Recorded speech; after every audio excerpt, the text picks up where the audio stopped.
Je m'appelle Rosalie, et j'ai 32 ans. J'ai toujours cru que la famille vous soutiendrait quoi qu'il arrive. Malgré mon succès en tant que conservatrice d'art à New York, je suis restée le mouton noir de ma famille. Rien ne m'avait préparé à l'humiliation d'être forcé de m'asseoir seul au mariage de ma sœur Amanda. La douleur de l'exclusion familiale est plus profonde que toute autre blessure, surtout quand on a passé des années à essayer de maintenir ses relations. Je ne savais pas que les simples mots d'un inconnu changeraient tout ce jour-là. Avant de vous raconter comment la gentillesse d'un étranger a révélé le vrai visage de ma famille, dites-moi d'où vous regardez et cliquez sur le bouton d'abonnement si vous vous êtes déjà senti comme un étranger dans votre propre famille. Ayant grandi dans la banlieue de Boston, notre maison sur Maple Street paraissait parfaite de l'extérieur. La clôture blanche, la pelouse soigneusement tondue et les photos de famille affichant 4 visages souriants donnaient l'impression du rêve américain. Mais derrière les portes closes, la dynamique familiale racontait une autre histoire. D'aussi loin que je me souvienne, le favoritisme envers ma sœur Amanda, qui a 4 ans de moins que moi, était douloureusement évident. Quand je ramenais des excellentes notes, mes parents hochaient la tête en disant « c'est normal ». Quand Amanda ramenait des bonnes notes, il y avait des célébrations et des glaces. La disparité d'attention n'était pas subtile. « Rosalie, pourquoi ne peux-tu pas être plus comme ta sœur ?» est devenue une question récurrente tout au long de mon enfance. Ce n'était pas que j'étais rebelle ou difficile. J'avais simplement des intérêts et des rêves différents. L'art est devenu mon sanctuaire dès mon plus jeune âge. Je passais des heures à dessiner dans ma chambre ou à visiter le musée local, me perdant dans les coups de pinceau et les couleurs qui me parlaient d'une manière que ma famille n'a jamais fait. En revanche, Amanda était attirée par les affaires et la finance, des domaines que mes parents respectaient profondément. Il n'y a pas d'argent dans l'art, disait mon père, un banquier d'investissement prospère. Tu as besoin de quelque chose de pratique, quelque chose de sûr. Ces conversations sont devenues plus fréquentes à l'approche de l'université. Malgré leur désapprobation, j'ai postulé dans des écoles d'art à New York. Lorsque ma lettre d'acceptation du prestigieux programme d'art de l'université de New York est arrivée, mon excitation a été accueillie par la déception de mes parents. « Tu gâches ton potentiel », a dit ma mère en tenant la lettre comme si c'était quelque chose de dégoûtant. Le jour où j'ai déménagé à New York était doux amer. Amanda m'a serré dans ses bras pour me dire au revoir, en chuchotant « Tu vas me manquer », tandis que mes parents restaient stoïques, comme si mon départ était une trahison personnelle plutôt que la poursuite de ma passion.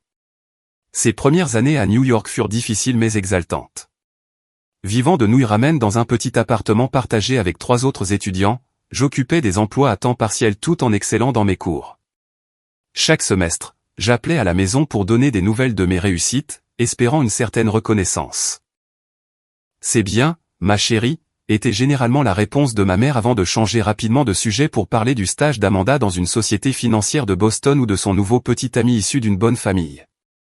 Malgré la distance et l'indifférence, j'ai construit une vie dont j'étais fier. Après l'obtention de mon diplôme, j'ai décroché un poste d'assistante dans une petite galerie respectée de Chelsea. Mon œil naturel pour les talents émergents et mon dévouement à la vision des artistes m'ont aidé à grimper rapidement. À 28 ans, j'étais la plus jeune conservatrice de la section d'art moderne du Metropolitan Museum, un poste qui a fait les gros titres dans le monde de l'art.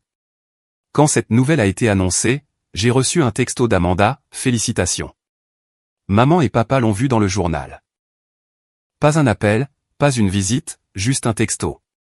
Pendant ce temps, Amanda avait parfaitement suivi le chemin approuvé par nos parents. Elle a obtenu un diplôme en commerce, a décroché un emploi dans l'entreprise d'un ami de notre père et a acheté un appartement à seulement 20 minutes de la maison de notre enfance. La première grande trahison est survenue quand j'avais 25 ans. J'avais économisé pour une maîtrise en histoire de l'art, mettant soigneusement de côté l'argent de mon salaire de débutante en galerie. Lors d'une rare visite à la maison pour Noël, Amanda m'a prise à part. « J'ai besoin de t'emprunter de l'argent », a-t-elle dit. « Juste temporairement. Il y a cette opportunité d'investissement qui ne peut pas attendre. » Contre toute attente, je lui ai prêté $12 000 de mon fonds d'études. Les mois ont passé, puis une année, sans aucun remboursement en vue. Quand je l'ai finalement confronté, la vérité a éclaté lors d'un dîner de famille houleux. « Nous avons dit à Amanda qu'elle pouvait utiliser cet argent », a dit mon père d'un ton dédaigneux. « Ton fonds d'études ne servait à rien puisque tu as choisi de ne pas poursuivre un vrai diplôme. » J'étais stupéfaite et sans voix. L'argent pour lequel j'avais travaillé de nuit, l'avenir que je planifiais, avait été donné sans que je le sache ni que j'y consente. La trahison n'était pas seulement celle d'Amanda, c'était aussi celle de mes parents.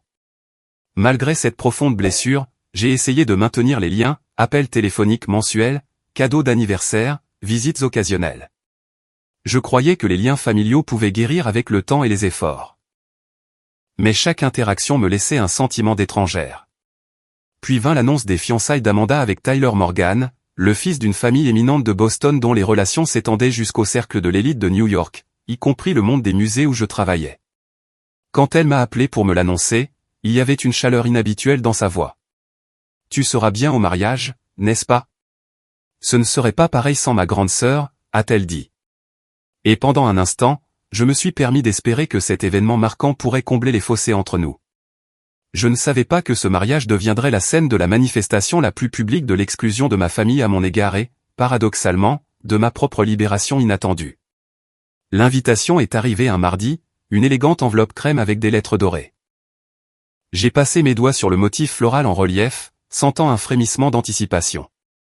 À l'intérieur, le carton épais annonçait « Monsieur et Madame James Wilson ont le plaisir de vous convier au mariage de leur fille Amanda James Wilson avec Tyler Alexander Morgan. » Après des mois de contact minimal, cette invitation formelle ressemblait à une branche d'olivier. J'ai immédiatement appelé Amanda, sincèrement excité pour elle. « C'est magnifique, lui ai-je dit. Je suis si heureuse pour toi. » « Merci, » a-t-elle répondu, sa voix portant ce ton distant familier. Ça va être l'événement social de la saison. 300 invités, y compris certains des clients importants de papa et les relations de la famille de Tyler. J'ai hésité avant de demander, a-t-il quelque chose que je puisse faire pour aider ? Je pourrais venir un week-end plus tôt pour aider aux préparatifs. Oh, ce ne sera pas nécessaire, a dit Amanda rapidement. Maman a engagé la meilleure organisatrice de mariage de Boston. Tout est déjà parfaitement organisé. Malgré le rejet, je suis restée pleine d'espoir. C'était une chance de renouer, de faire partie d'un moment familial important. Le week-end suivant, je suis allé acheter la robe parfaite, dépensant plus que mon budget ne le permettait pour une robe bleu marine de bon goût qui mettait en valeur ma silhouette sans détourner l'attention de la mariée. Trouver le bon cadeau s'est avéré difficile avec mon salaire de conservatrice, surtout après avoir tant dépensé pour la robe. Je voulais quelque chose de significatif, quelque chose qui montrait que je tenais à elle malgré notre relation compliquée. Grâce à mes relations au musée, j'ai trouvé une rare première édition d'un livre d'art sur les paysages de Boston qu'Amanda avait toujours admiré dans la maison de notre enfance. Ça m'a coûté 3 mois de déjeuner et de café, ai-je dit à ma collègue Julia en buvant un verre, mais ça vaut le coup pour montrer que je tiens à elle. Julia, qui avait beaucoup entendu parler de mes dynamiques familiales au fil des ans, avait l'air inquiète. Fais juste attention à ne pas trop attendre en retour, Rose. Les gens ne changent pas du jour au lendemain. J'ai balayé son avertissement. C'est son mariage. Les choses seront différentes. Dans les semaines précédant le mariage, j'ai fait plusieurs tentatives pour m'impliquer. J'ai envoyé des courriels proposant mon aide pour les cadeaux d'invités ou les plans de table. J'ai appelé ma mère pour savoir s'il y avait une fête prénuptiale à laquelle je devais assister. Oh, nous l'avons gardé très intime, a expliqué ma mère. Juste des amis locaux. Ça aurait été trop pour toi de voyager 2 fois en si peu de temps. Les excuses ont continué quand j'ai posé des questions sur le dîner de répétition. C'est seulement pour le cortège et la famille proche, a dit ma mère, sans reconnaître le fait évident que j'étais de la famille proche. Chaque rejet me blessait, mais je les rationalisais. Peut-être essayait-il d'être prévenant envers mon emploi du temps chargé. Peut-être qu'Amanda était juste submergée par les détails du mariage. 2 jours avant le mariage, j'ai fait mes valises avec mon cadeau soigneusement emballé et ma nouvelle robe, prenant un train le jeudi soir de New York à Boston. J'avais réservé une chambre à l'hôtel près du lieu de la cérémonie, ne supposant pas que je serais incluse dans l'hébergement familial. Le message texte d'Amanda alors que je voyageais vers le nord était bref, j'ai hâte de te voir à la cérémonie. Tout est mouvementé ici avec les derniers détails.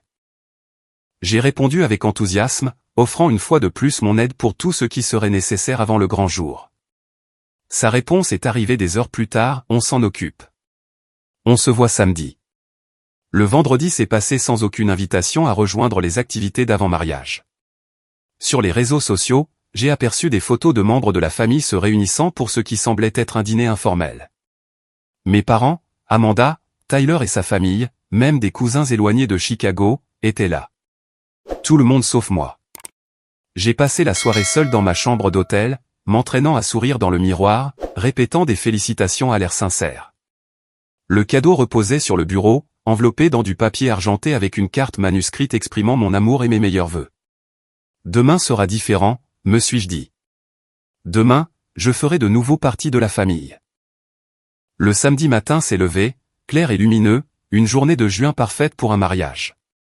Je suis arrivé à l'église tôt, le cœur battant d'un mélange d'espoir et d'anxiété. Le bâtiment historique en pierre était déjà animé par les fleuristes et les photographes. Je suis la sœur de la mariée, ai-je expliqué au placeur, qui ne m'a pas reconnu. Il a vérifié sa liste et a hoché la tête, bien que son expression suggère que cette information le surprenait. Je me suis glissé dans la zone de préparation, cadeau à la main, prête à faire enfin partie du jour spécial de ma sœur. Le vestibule de l'église était en pleine effervescence alors que je me frayais un chemin à travers des groupes de personnes que je ne reconnaissais pas. Des arrangements floraux élaborés parfumaient l'air et la musique d'un quatuor à cordes provenait du sanctuaire. Tout était parfait, exactement comme Amanda avait toujours rêvé que son mariage serait. Ma première indication que quelque chose n'allait pas est venue lorsque je me suis approché de la table d'exposition avec les cartons de placement. Une calligraphie élégante indiquait la table assignée à chaque invité. J'ai parcouru la section familiale, cherchant mon nom parmi les cartons Wilson. Rien. J'ai vérifié à nouveau, pensant qu'il y avait peut-être une erreur. Vous cherchez votre place, a demandé une coordinatrice de mariage enjouée. Oui, je suis Rosalie Wilson, la sœur de la mariée. Son sourire a légèrement vacillé alors qu'elle feuilletait son presse-papier. Ah, oui. Vous serez à la table 19. Les cartons pour cette table ne sont pas encore sortis, mais je m'assurerai qu'un soit placé pour vous. J'ai hoché la tête, essayant de cacher ma confusion. Les numéros de table inférieurs à 10 étaient généralement réservés à la famille et aux amis proches. 19 semblait distant. Repoussant mon malaise, je me suis dirigé vers la suite nuptiale, le cadeau sous le bras. Devant la porte, j'ai rencontré mes parents. Ma mère était resplendissante dans un ensemble rose pâle de créateur, mon père distingué dans son smoking. « Rosalie, tu es arrivée » a dit ma mère en me faisant la bise. Ses yeux ont balayé mon épaule comme si elle cherchait quelqu'un de plus important. Je n'aurais manqué ça pour rien au monde, ai-je répondu chaleureusement. Vous êtes magnifiques tous les deux. Ta sœur est presque prête, a dit mon père sèchement. Elle est un peu stressée, alors fais une visite brève. L'avertissement semblait inutile et blessant, mais j'ai souri et frappé doucement à la porte. Amanda était assise devant un miroir pendant qu'une maquilleuse appliquait les dernières touches. Nos regards se sont croisés dans le reflet, et pendant une seconde, j'ai vu quelque chose d'indéchiffrable traverser son visage. Tu es magnifique, ai-je dit sincèrement, en posant mon cadeau sur une table d'appoint. Amanda s'est retournée, le tissu de sa robe de mariée bruissant. Merci d'être venue, Rosalie. Les mots étaient justes, mais le ton était faux-froid, formel, comme si elle s'adressait à une connaissance lointaine plutôt qu'à une sœur. Je t'ai apporté quelque chose, ai-je dit en désignant le paquet. J'espère que ça te plaira. Je l'ouvrirai plus tard, a-t-elle répondu en se retournant vers le miroir. Le photographe veut des photos de famille dans 10 minutes sur les marches de l'église. J'ai attendu une invitation à me joindre, mais aucune n'est venue. Après un moment de silence gênant, je me suis excusé et j'ai trouvé une place dans le sanctuaire. La cérémonie était magnifique. Amanda rayonnait en descendant l'allée au bras de notre père. Tyler la regardait avec une adoration sincère. J'ai ressenti un pincement au cœur, à la fois de bonheur pour ma sœur et de solitude, assise parmi des étrangers tandis que le reste de ma famille occupait le premier rang. À la fin de la cérémonie, les invités se sont dirigés vers le lieu de la réception, un élégant manoir historique avec des jardins bien entretenus. J'ai suivi la foule, m'arrêtant de temps en temps pour me présenter à des personnes qui me regardaient avec surprise lorsque je mentionnais que j'étais la sœur de la mariée. À l'intérieur de la grande salle de bal, les tables étaient disposées autour d'une piste de danse polie. Des lustres en cristal projetaient une lueur chaude sur les nappes blanches et les centres de table composés de rose pâle et de verdure. Un quatuor à cordes jouait doucement pendant que les invités trouvaient leurs places assignées. La table 19 était située dans le coin le plus éloigné de la salle, partiellement masquée par un pilier décoratif. En m'approchant, j'ai trouvé mes compagnons de table déjà assis, 2 vieilles grand-tantes malentendantes, un cousin adolescent de Tyler qui a passé tout son temps sur son téléphone, et ce qui semblait être des ajouts de dernière minute qui n'étaient pas sûrs de la raison de leur invitation. « Et comment connaissez-vous les heureux mariés ?» a demandé une femme à la table. « Je suis la sœur d'Amanda », ai-je répondu. « Sa sœur ?» Elle avait l'air vraiment choquée. Je ne savais pas qu'elle avait une sœur. Vous n'étiez sur aucune des photos de famille. Le commentaire m'a piqué comme du sel sur une plaie ouverte. Au début du dîner, j'ai regardé mes parents, Amanda, Tyler et sa famille rire et poser pour des photos à la table d'honneur. Pas une seule fois quelqu'un n'a suggéré que je les rejoigne, même pas pour une seule photo. Le premier plat a été servi, une salade délicate avec du fromage de chèvre et des noix caramélisées. Mes compagnons de table se sont progressivement dispersés pour se mêler à d'autres invités, me laissant seul. De mon coin isolé, j'observais la célébration se dérouler sans moi. Amanda a dansé avec notre père, les larmes aux yeux tous les deux. Ma mère discutait avec animation avec les parents de Tyler. Des cousins que je n'avais pas vus depuis des années se sont rassemblés pour des photos de groupe. C'était comme si j'existais dans un univers parallèle, visible mais complètement invisible. Le magnifique centre de table sur ma table presque vide semblait se moquer du vide que je ressentais à l'intérieur. Le livre d'art rare, mon cadeau sincère, était quelque part, non ouvert, peut-être oublié comme celle qu'il avait offert. Alors que le plat principal arrivait, j'ai picoré mon saumon parfaitement cuit, l'appétit coupé. L'organisatrice de mariage s'est approchée, se penchant pour me murmurer, « Nous allons bientôt faire les toasts familiaux. Juste pour vous le faire savoir. » J'ai hoché la tête, attendant des instructions sur où me tenir ou quoi faire. « Vous pouvez regarder depuis votre table », a-t-elle ajouté avant de s'éloigner. Le coup de grâce est venu pendant les toasts. Mon père s'est levé, une flûte de champagne à la main, et a parlé avec émotion de notre fille unique trouvant son partenaire idéal. Ma mère a fait l'écho à ce sentiment, remerciant tout le monde de partager ce jour avec notre petite famille. À ce moment-là, j'ai compris avec une clarté totale, je n'étais pas seulement assise séparément, j'avais été entièrement effacé du récit familial. La prise de conscience m'a frappé avec une force physique, faisant monter des larmes inattendues à mes yeux. J'avais passé des années à trouver des excuses à leur comportement, croyant qu'au fond, ils me considéraient toujours comme faisant partie de la famille. Les preuves devant moi suggéraient le contraire. J'étais assise seule à la table 19, retenant mes larmes, me demandant si je devais simplement partir sans être remarqué. Qui me regretterait? Qui se rendrait même compte que j'étais parti? C'est alors qu'il est apparu, cet inconnu dans un costume parfaitement taillé, offrant des mots qui allaient changer de manière inattendue le cours de la soirée et, d'une certaine manière, ma vie. On dirait que vous auriez besoin d'un ami. Voulez-vous faire comme si vous étiez avec moi? La voix venait de mon côté, chaude et basse. J'ai levé les yeux rapidement, essuyant une larme égarée, pour trouver un grand homme aux yeux bienveillants debout près de ma table isolée. Son sourire semblait sincère, non pas apitoyé, ce qui était la seule raison pour laquelle je ne l'ai pas immédiatement repoussé. « Excusez-moi » ai-je réussi à dire en me redressant. Il a tiré la chaise à côté de la mienne et s'est assis, ses mouvements détendus mais respectueux de mon espace. « Je suis Jackson. Je travaille avec Tyler au cabinet d'architecture. Et à moins que je ne me trompe complètement, il semble que vous soyez traité avec froideur bien que vous soyez de la famille de la mariée. » Sa franchise était surprenante mais quelque peu réconfortante. Pas de faux semblants, juste une observation directe. « Comment le saviez-vous » ai-je demandé. J'ai entendu quelqu'un mentionner que la sœur de la mariée était ici. Puis je vous ai remarqué assise seule pendant que la famille prend sa 15e photo de groupe sans vous. Il a secoué légèrement la tête. De plus, vous avez ses yeux. De couleurs différentes, mais de même forme. J'ai réussi un petit rire. Rosalie Wilson. Oui, la sœur d'Amanda, bien qu'apparemment, ce soit un secret d'État aujourd'hui. Jackson m'a tendu la main, que j'ai serrée automatiquement. Jackson est, architecte et détective de mariage occasionnel, à votre service. Quelque chose dans sa manière décontractée a légèrement desserré le nœud dans ma poitrine. C'était peut-être l'absurdité de la situation. Ou peut-être était-ce simplement le fait que quelqu'un reconnaisse ce qui se passait au lieu de prétendre que tout était normal. Alors, quelle est votre offre exactement?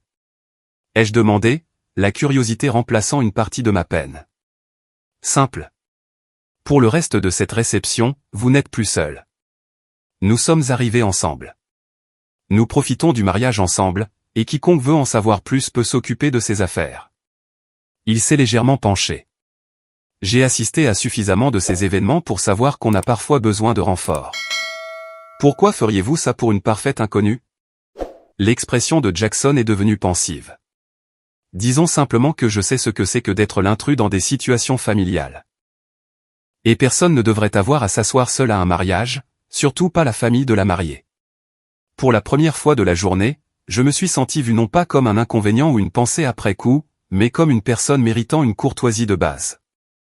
La gentillesse inattendue de cet étranger contrastait vivement avec l'exclusion délibérée de ma famille. Alors, qu'en dites-vous, complice pour la soirée? Il a de nouveau tendu la main, offrant cette fois plus qu'une simple salutation. Après un moment d'hésitation, je l'ai prise. Pourquoi pas? Cette réception ne pourrait pas devenir plus gênante pour moi. Jackson a souri. Voilà l'esprit. Maintenant, parlez-moi de vous pendant que nous allons chercher du champagne au bar. Et pas les histoires de famille, la vraie vous. Alors que nous marchions ensemble vers le bar, j'ai senti des yeux curieux nous suivre.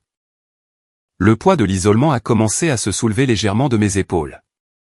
Je suis conservatrice au Metropolitan Museum de New York, ai-je dit, surprise de voir à quel point il était bon de commencer par mes réalisations plutôt que par ma relation avec la mariée. Les sourcils de Jackson se sont levés avec un intérêt sincère. Sérieusement? C'est impressionnant. Quelle est votre spécialité? Les artistes américains contemporains, en particulier ceux qui travaillent avec des techniques traditionnelles dans des contextes modernes. Attendez, il s'est arrêté, se tournant vers moi. Avez-vous organisé l'exposition Un paysage réinventé l'automne dernier avec l'installation d'Angela Torres? C'était à mon tour d'être surprise. Vous l'avez vu? Oui. C'était brillant. La façon dont Torres a manipulé la perspective pour commenter le développement urbain, il a secoué la tête avec appréciation. En tant qu'architecte, cela a vraiment remis en question ma façon de penser l'espace et la structure. Notre conversation s'est déroulée naturellement alors que nous prenions des flûtes de champagne au bar. Pour la première fois de la journée, j'ai oublié de surveiller les mouvements de ma famille à travers la pièce. Au lieu de cela, je me suis retrouvé engagé dans une discussion sur l'intersection de l'architecture et de l'art visuel avec quelqu'un qui comprenait réellement ma passion. Alors, vous travaillez avec Tyler, ai-je demandé en sirotant nos boissons. Jackson a hoché la tête. Équipe de conception senior. Il est en fait assez talentueux, bien que je ne sois pas sûr que votre sœur réalise qu'elle épouse quelqu'un avec une âme d'artiste. L'observation était perspicace et m'a fait voir mon nouveau beau-frère sous un jour différent. L'ironie ne m'échappe pas, ai-je admis. Au fur et à mesure que la soirée avançait, Jackson m'a intégré de manière transparente dans les conversations avec d'autres invités.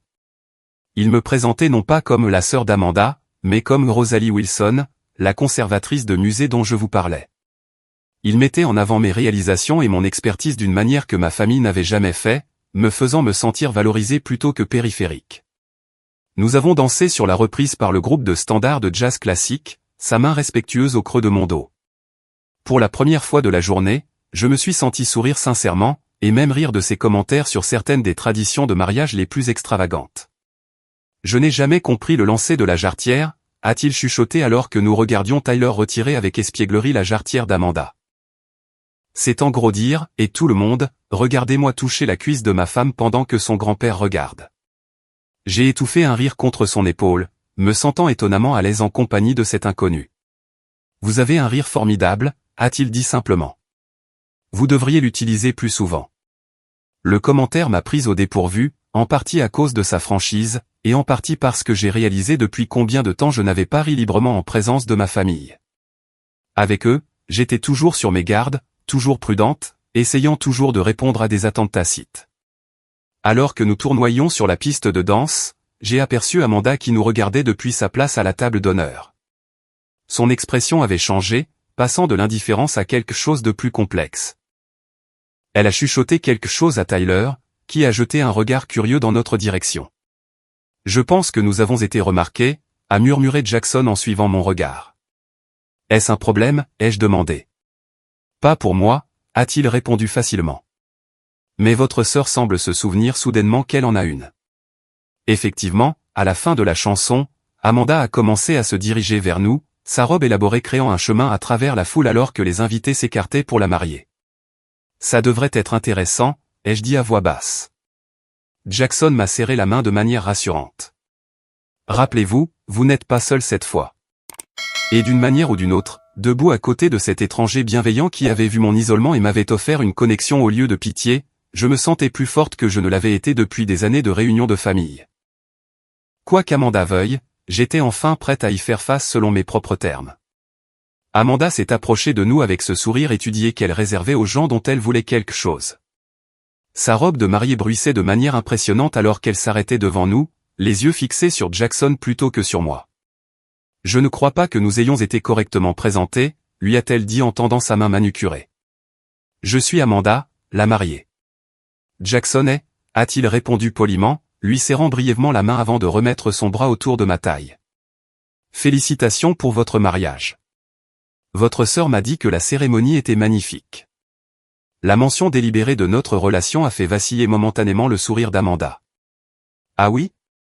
C'est gentil. » Elle m'a enfin jeté un regard. « Rosalie, je ne savais pas que tu venais accompagner. » Les plans de table étaient déjà faits. L'insinuation que mon prétendu manque de communication était la raison de mon placement à une table isolée était à la fois prévisible et exaspérante.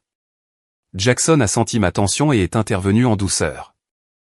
J'admirais les détails architecturaux de ce lieu.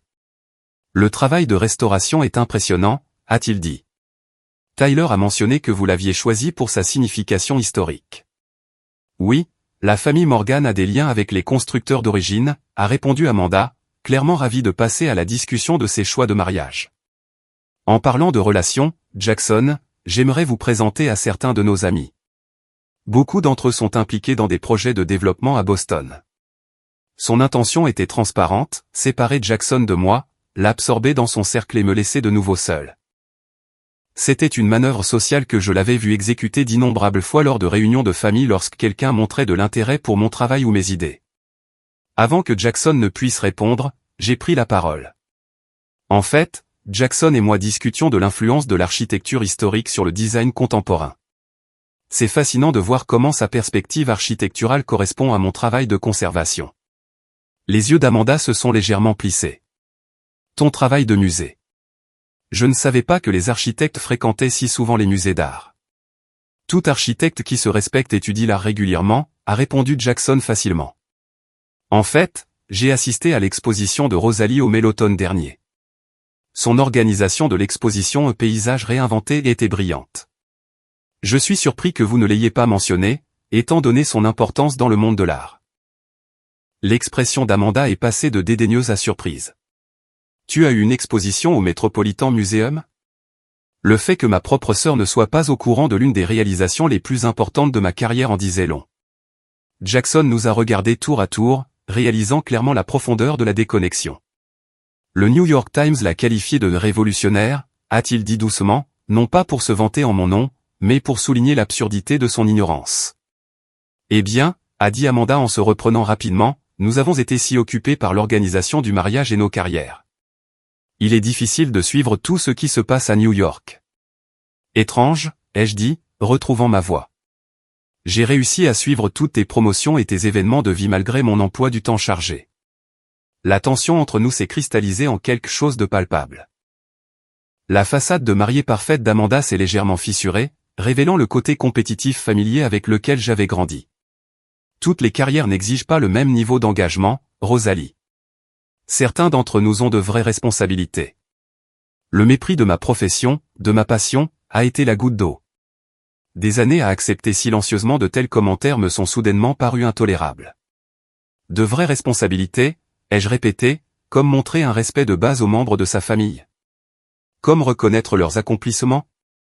Comme ne pas placer sa seule sœur à une table au fond avec des étrangers à son propre mariage. Les yeux d'Amanda se sont écarquillés face à ma confrontation inattendue. « Tu fais une scène » a-t-elle sifflé en regardant nerveusement autour d'elle. « Non, Amanda, tu as fait une déclaration quand tu as décidé de me traiter comme une connaissance lointaine aujourd'hui. » Je ne fais qu'y répondre enfin. Nos voix élevées avaient attiré l'attention.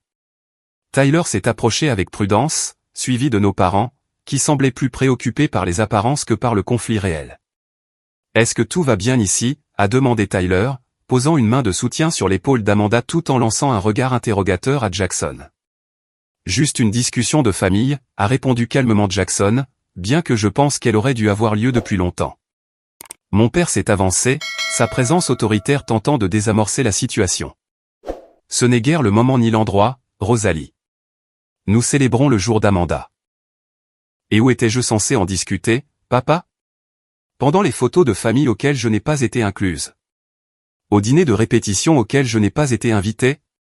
Ou peut-être à la prochaine réunion de famille où vous prétendrez tous que cette journée était parfaite? Ma mère a émis un petit son de détresse. Rosalie, s'il te plaît. Les gens regardent. Les gens ont regardé toute la journée, ai-je répliqué. Ils m'ont regardé m'asseoir seul, m'ont regardé être exclu de chaque moment familial, vous ont tous regardé prétendre que je n'existe pas, c'est ridicule, a dit mon père d'un ton méprisant. Tu es dramatique comme d'habitude. C'est exactement pourquoi nous gardons certains événements plus petits. La confirmation désinvolte de leur exclusion délibérée m'a laissé momentanément sans voix. La main de Jackson a trouvé la mienne, un soutien silencieux qui m'a donné de la force. Pourquoi es-tu vraiment là, papa? Dis-le simplement. Le visage de mon père a rougi de colère ou de gêne, peut-être les deux. Tu as toujours été difficile, Rosalie. Tu ne t'es jamais intégrée à nos plans. Tu as toujours insisté pour suivre ta propre voie. Sais-tu ce que ça fait d'avoir une fille qui a rejeté tout ce que nous apprécions? La vérité, enfin dite à voix haute après des décennies de dénigrement subtil, m'a frappé comme un coup physique. Ma mère est intervenue, sentant peut-être qu'il était allé trop loin.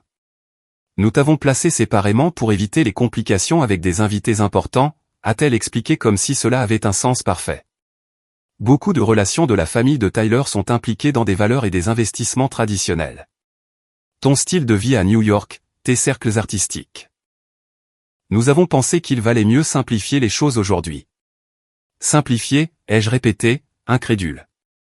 Vous voulez dire que me cacher était plus simple que de reconnaître que votre fille a des intérêts différents? L'expression de Tyler s'était transformée pendant cet échange. Il regardait Amanda et mes parents avec une inquiétude croissante, voyant clairement quelque chose qu'il n'avait pas remarqué auparavant. Je n'étais pas au courant de ça, a-t-il dit doucement à Amanda. Tu m'as dit que ta sœur préférait garder ses distances avec les événements familiaux. Amanda a eu la décence d'avoir l'air momentanément honteuse avant de se ressaisir. C'est le cas. Elle a déménagé à New York. Elle ne rend presque jamais visite. Elle choisit constamment son monde de l'art plutôt que sa famille. Jackson s'est éclairci la gorge. Si je peux me permettre, du point de vue d'un étranger, il semble que Rosalie a fait des efforts pour se connecter malgré la distance. Elle est ici aujourd'hui. Elle a apporté un cadeau attentionné et, d'après notre conversation, elle suit tous vos événements de vie. L'exclusion semble aller dans l'autre sens. Tyler a hoché lentement la tête, l'air troublé alors qu'il commençait à comprendre la dynamique de la famille qu'il venait d'épouser. Plusieurs invités au mariage avaient cessé de faire semblant de ne pas écouter, leurs expressions allant de l'inconfort à la fascination pour le drame familial qui se déroulait. Est-ce vrai? A-t-il demandé à Amanda. As-tu délibérément exclu ta sœur des activités familiales ce week-end? Le sang-froid d'Amanda a finalement complètement craqué. Tu ne comprends pas. Elle attire toujours l'attention quand elle est là. Toujours la spéciale avec sa vie exotique à New York et son talent artistique. Ce week-end était censé être sur moi pour une fois. La jalousie brute dans sa voix a révélé ce qui couvait sous notre relation depuis des années. Pas une désapprobation de mes choix, mais un ressentiment de l'attention qu'ils suscitaient parfois. Pas une préoccupation pour mon bien-être dans un domaine compétitif, mais la peur que mon chemin différent puisse être perçu comme plus intéressant que le sien, conventionnel. Mes parents se tenaient figés, leur récit soigneusement construit sur nos dynamiques familiales s'effondrant devant une salle de témoins. La prise de conscience qu'ils avaient contribué à cette toxicité semblait les atteindre lentement, leurs expressions passant de l'indignation à l'incertitude. Alors que la vérité flottait dans l'air entre nous, j'ai ressenti quelque chose d'inattendu, non pas de la satisfaction devant leur malaise, mais une profonde tristesse pour toutes les années perdues dans ces schémas destructeurs. Et sous cette tristesse, un sentiment croissant de résolution.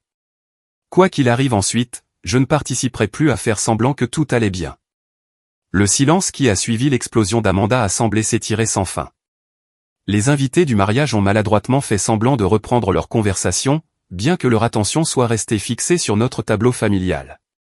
La célébration parfaite s'était fissurée, révélant la réalité compliquée en dessous. J'ai pris une profonde inspiration, me sentant étrangement calme malgré la tension.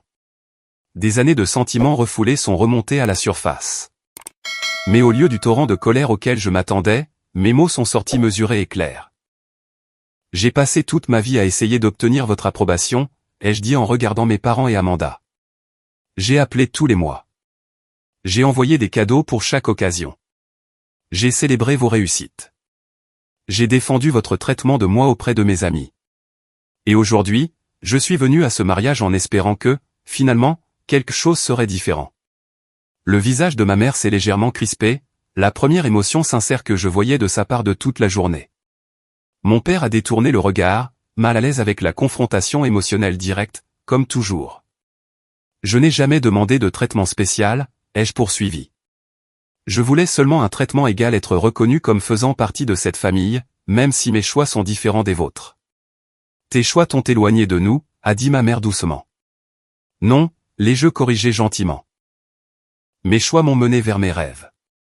C'est votre réaction à ces choix qui a créé la distance entre nous. Amanda, encore rouge de son explosion émotionnelle, a lissé sa robe de mariée d'un geste nerveux. Tu nous fais passer pour les méchants. Tu es partie, Rosalie. Tu es partie pour New York et ton monde de l'art chic et tu nous as fait sentir que nos vies n'étaient pas assez bien. C'est vraiment ce que tu penses, ai-je demandé, sincèrement surprise. Que mon départ était un rejet de vous? N'est-ce pas? La voix d'Amanda avait perdu son tranchant, semblant plus jeune, soudainement plus vulnérable. Non, ai-je dit doucement. Il ne s'agissait jamais de vous rejeter, vous ou notre famille. Il s'agissait de trouver ma place, là où mes compétences et mes passions pouvaient s'épanouir, tout comme tu l'as fait avec la finance, tout comme papa l'a fait avec son entreprise. Jackson est resté à mes côtés, une présence stable, mais laissant sagement ce moment familial se dérouler sans interférence. Tyler, cependant, s'est rapproché d'Amanda, l'air pensif. Je crois que je comprends maintenant, lui a-t-il dit doucement. Il ne s'agit pas vraiment du plan de table d'aujourd'hui ou des photos de famille. Il s'agit d'années de malentendus et de blessures des deux côtés. Mon père a finalement parlé, sa voix manquant de son ton autoritaire habituel. Nous voulions ce qu'il y avait de mieux pour toi, Rosalie. Un avenir sûr, une carrière respectable. Je sais que c'est ce que vous vouliez, ai-je reconnu. Mais à un certain moment, vouloir le meilleur pour quelqu'un signifie soutenir ce qui le fait vibrer, pas ce qui correspond à votre vision pour lui. La simple vérité flottait dans l'air entre nous. Pour la première fois, je n'argumentais pas ou ne me défendais pas. J'énonçais simplement ma réalité, et il y avait une étrange puissance dans cette clarté. J'ai construit une belle vie à New York, ai-je poursuivi. J'ai accompli des choses dont je suis fier, j'ai trouvé une communauté avec des gens qui apprécient ce que j'apporte. Je ne suis pas venu ici aujourd'hui pour faire sentir qui que ce soit mal à l'aise ou pour exiger de l'attention. Je suis venu parce que malgré tout, vous êtes toujours ma famille, et je voulais célébrer le bonheur d'Amanda. Amanda m'a regardé avec des émotions complexes traversant son visage. La sœur compétitive et la mariée peu sûre d'elle luttaient avec quelque chose de plus authentique en dessous. J'ai toujours été jalouse de ton courage, a-t-elle admis dans un quasi-murmure, surprenant tout le monde. Tu as fait ce que je n'ai jamais osé faire. Tu as quitté le scénario. L'aveu a ouvert une brèche entre nous, une possibilité de compréhension sincère qui avait été enfouie sous des années de performance et d'attente. C'est le jour du mariage d'Amanda, ai-je dit, en regardant les invités qui assistaient toujours à notre drame familial. Et je ne veux rien enlever à cela. Je pense qu'il est préférable que je parte. Rosalie, tu n'es pas obligée de partir, a dit Tyler, l'air inquiet. Si, ai-je répondu avec un sourire triste.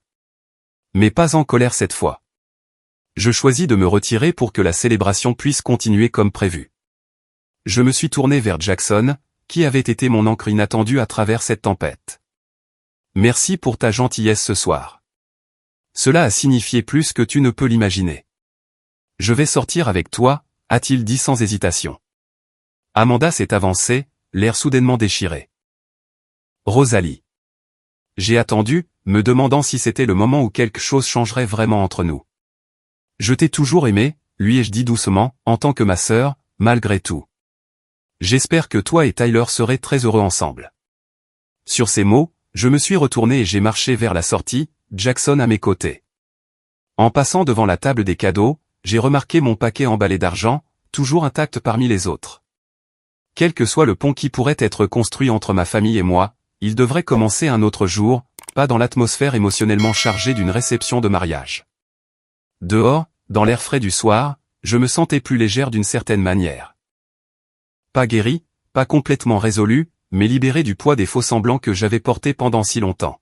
« Ça va ?» a demandé Jackson alors que nous nous tenions sur les marches du lieu historique.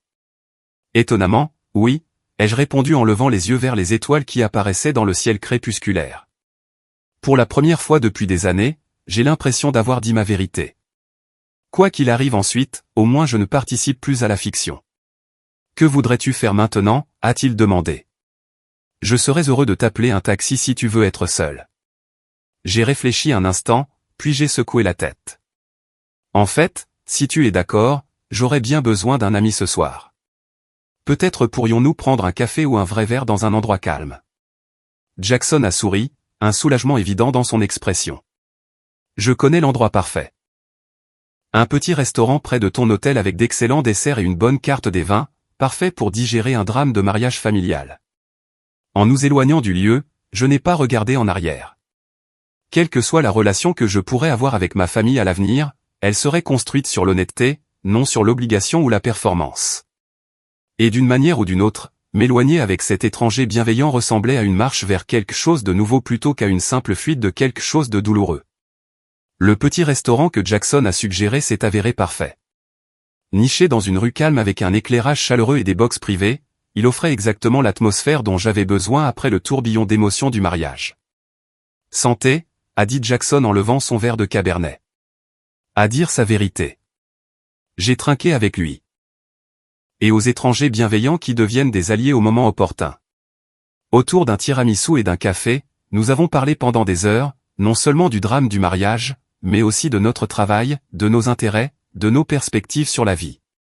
Jackson a écouté attentivement pendant que je digérais les événements de la journée, offrant des perspectives sans jugement.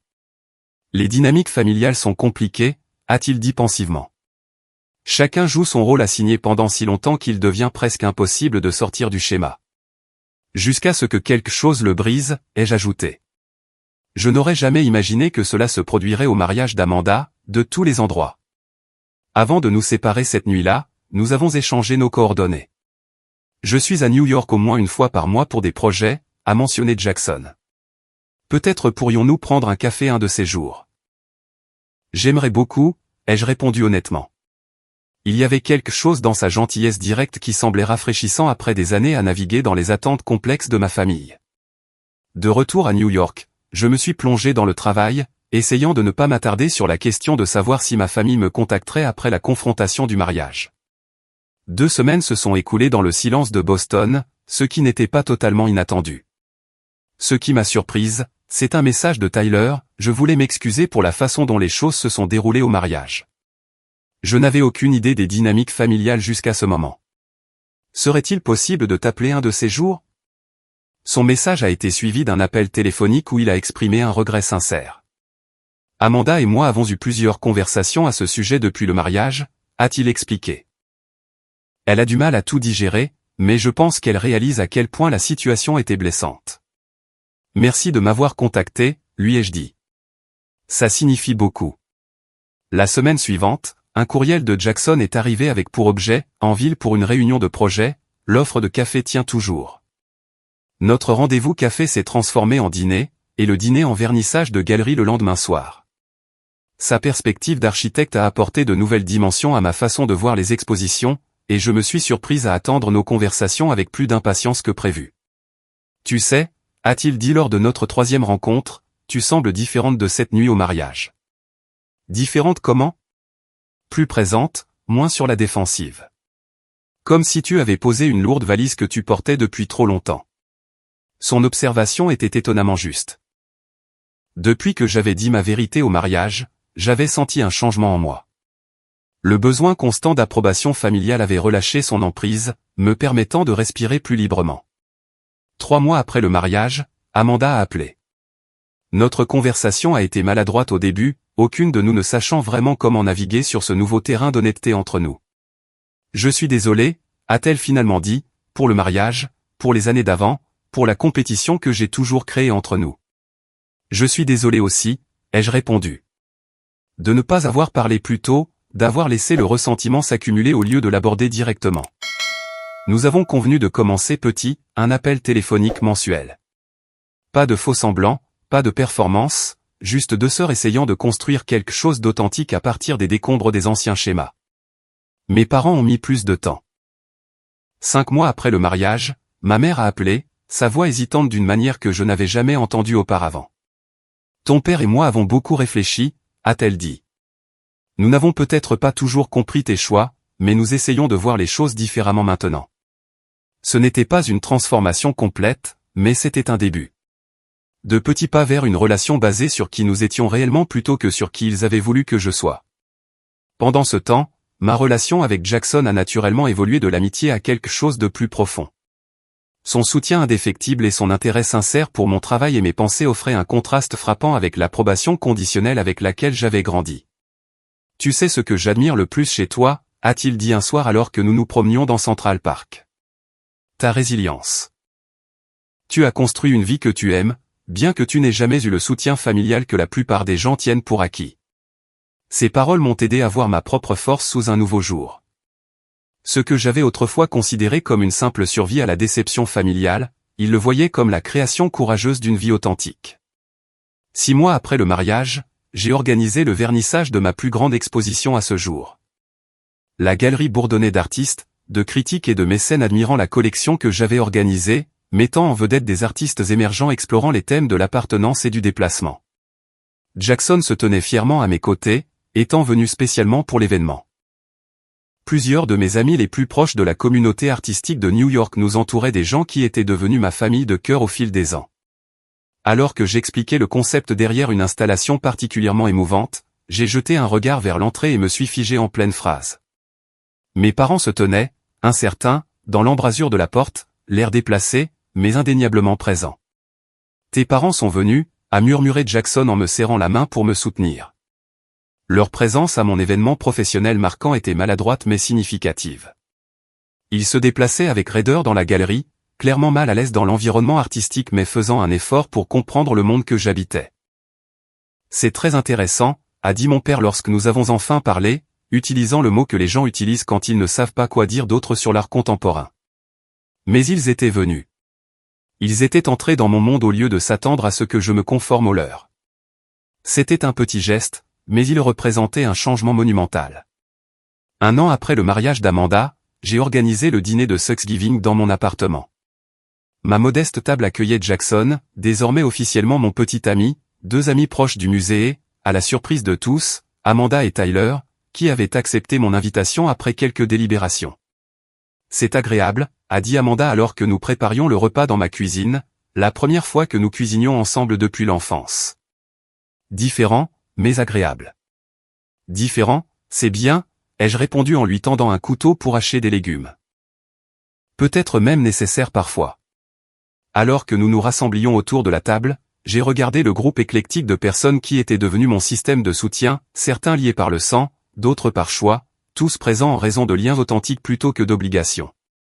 J'aimerais proposer un toast, a dit Jackson en levant son verre.